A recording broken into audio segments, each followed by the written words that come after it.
বন্ধুরা এখন আমরা বারাসাত স্টেশন থেকে জার্নি শুরু করছি। আমাদের জার্নি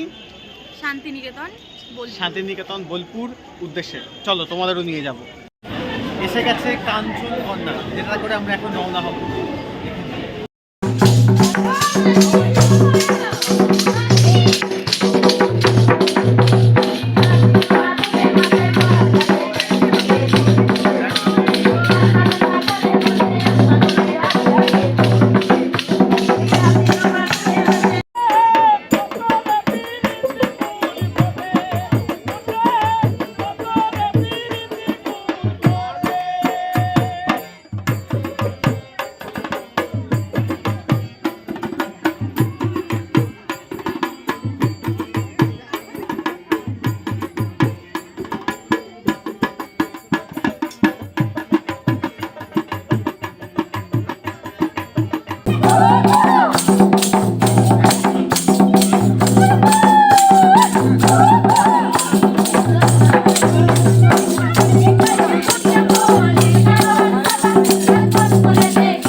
সবচেয়ে দারুণ যেটা লাগে সেটা হচ্ছে এই সুন্দর সুন্দর রাইডগুলো অসাধারণ একটা মনোময় প্রকৃতি তৈরি করে।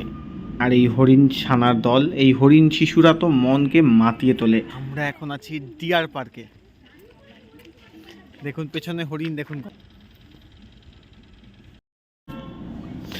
এখানে মনে পড়ে যায় জীবনানন্দ দাশের সেই বিখ্যাত কবিতার কয়েকটা লাইন। সেই হরিণ শিশুদের সেই মানে এত সুন্দর লাগে, কচি কচি বাতাবি লেবুর মতো ঘাস চিবিয়ে খাওয়া, এই সুন্দর মনোময় প্রকৃতি।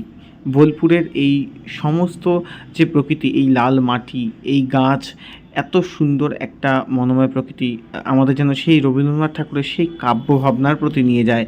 আমাদের মাঝে মাঝে মনে হয় যে ছিন্নপত্রের সেই প্রত্যেকটা পাতা খুলে খুলে যেন আমরা এক একটা করে দৃশ্য দেখতে পাই।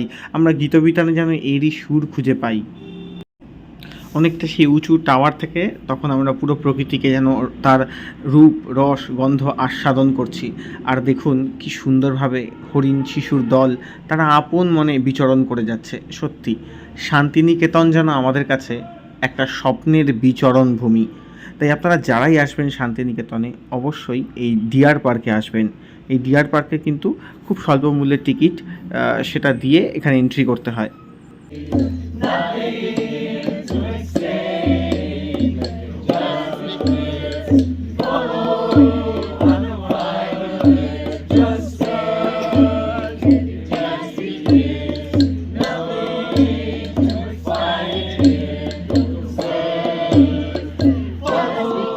পৌষ মেলায় আরেকটা যেটা জিনিস খুব ভালো লাগে সেটা হচ্ছে বাচ্চাদের এই জলের রাইডিংগুলো।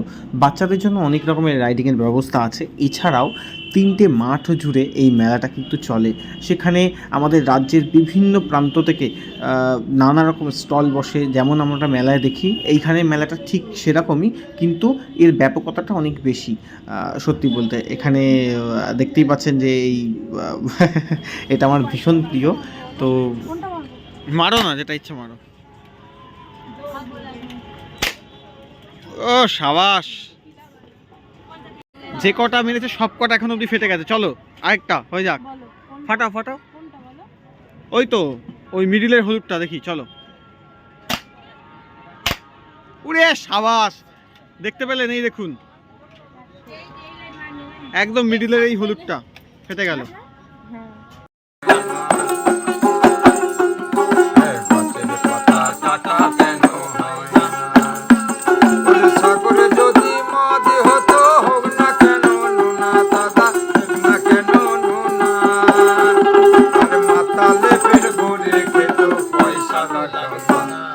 গাছের পাতা টাকা কেন হয় না?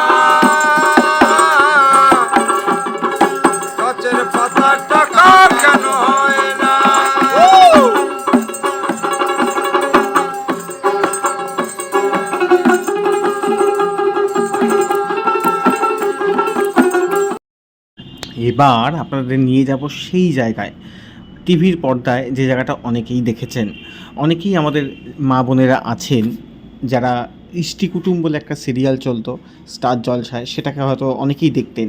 সেই ইষ্টি কুটুম সিরিয়ালের যে বাহামণি চরিত্র, আমরা অনেকেই জানি সেই ভাষায় যখন বাহামণি কথা বলতো, বাহা শাড়িও বেরিয়ে গেছে, সেই বাহামণির শুটিং কিন্তু এই বাড়িতে হয়েছিল। সেটা আমরা দেখতে এসেছিলাম। এখন 10 টাকা করে টিকিট নেয় সেই ঘরটা, আমরা ঘরটাকে দেখাচ্ছি। দেখুন, বাহামণি যে ঘরে শুটিং হয়েছিল সেই ঘরের ছবি।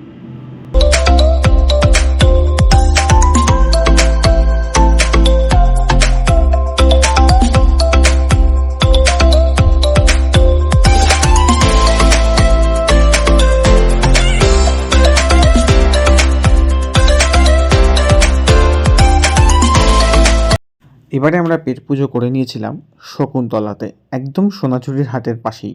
দারুণ সুস্বাদু খাবার।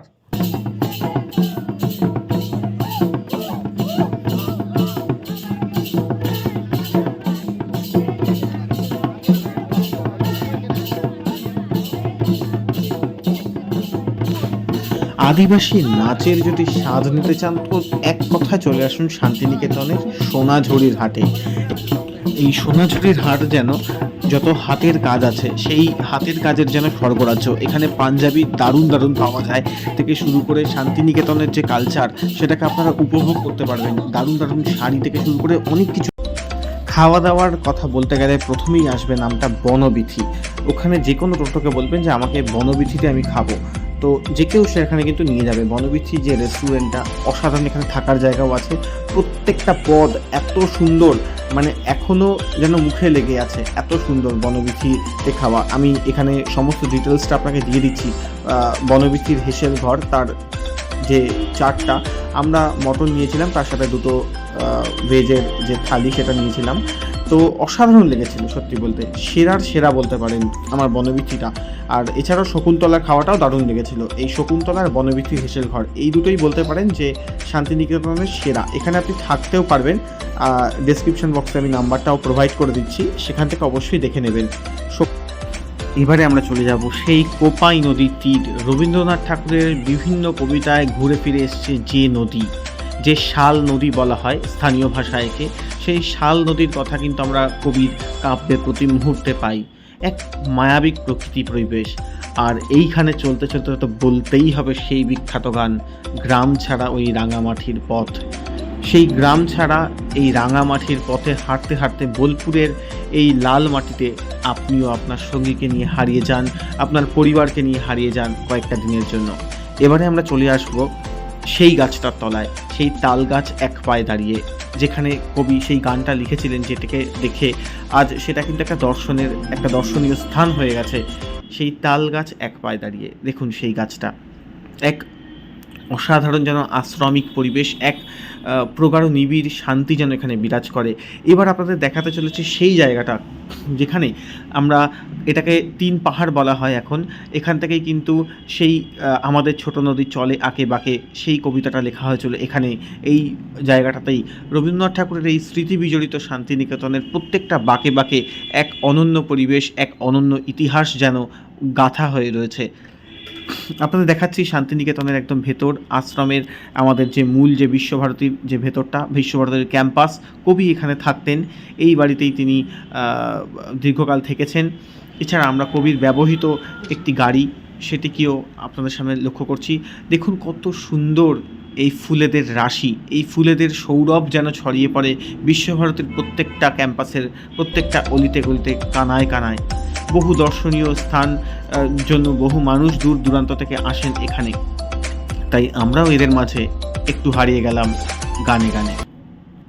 এই মায়াবী চাঁদের আলোয় রেখে মন তোমার হাতে, মনের এক গোপন কথা তোমায় বলতে চাই। বলো, শুনতে চাই, কিন্তু তারপরে আর গানের কথা মনে নাই।